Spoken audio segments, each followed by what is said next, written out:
On Monday, we celebrate Labor Day. It's a chance to get together with families and friends, to throw some food on the grill and have a good time. But it's also a day to honor the American worker, to reaffirm our commitment to the great American middle class that has for generations made our economy the envy of the world.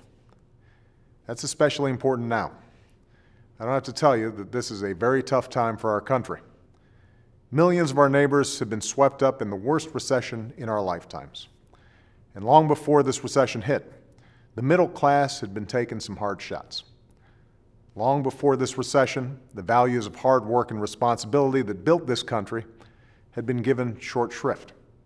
For a decade, middle-class families felt the sting of stagnant incomes and declining economic security. Companies were rewarded with tax breaks for creating jobs overseas. Wall Street firms turned huge profits by taking, in some cases, reckless risks and cutting corners. All of this came at the expense of working Americans, who were fighting harder and harder just to stay afloat, often borrowing against inflated home values to pay their bills. Ultimately, that house of cards collapsed. So this Labor Day, we should recommit ourselves to our time-honored values and to this fundamental truth. To heal our economy, we need more than a healthy stock market. We need bustling main streets and a growing, thriving middle class. That's why I'll keep working day by day to restore opportunity, economic security, and that basic American dream for our families and future generations. First, that means doing everything we can to accelerate job creation.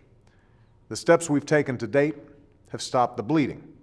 Investments in roads and bridges and high-speed railroads that will lead to hundreds of thousands of jobs in the private sector, emergency steps to prevent the layoffs of hundreds of thousands of teachers and firefighters and police officers, and tax cuts and loans for small business owners who create most of the jobs in this country.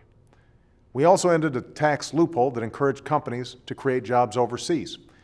Instead, I'm fighting to pass a law to provide tax breaks to the folks who create jobs right here in America. But strengthening our economy means more than that. We're fighting to build an economy in which middle-class families can afford to send their kids to college, buy a home, save for retirement, and achieve some measure of economic security when their working days are done. And over the last 2 years, that has meant taking on some powerful interests who had been dominating the agenda in Washington for far too long. That's why we've put an end to the wasteful subsidies to big banks that provide student loans. We're going to use that money instead to make college more affordable for students. That's why we're making it easier for workers to save for retirement, with new ways of saving their tax refunds and a simpler system for enrolling in retirement plans like 401ks. And we're going to keep up the fight to protect Social Security for generations to come. That's why we stopped insurance companies from refusing to cover people with pre-existing conditions and dropping folks who become seriously ill.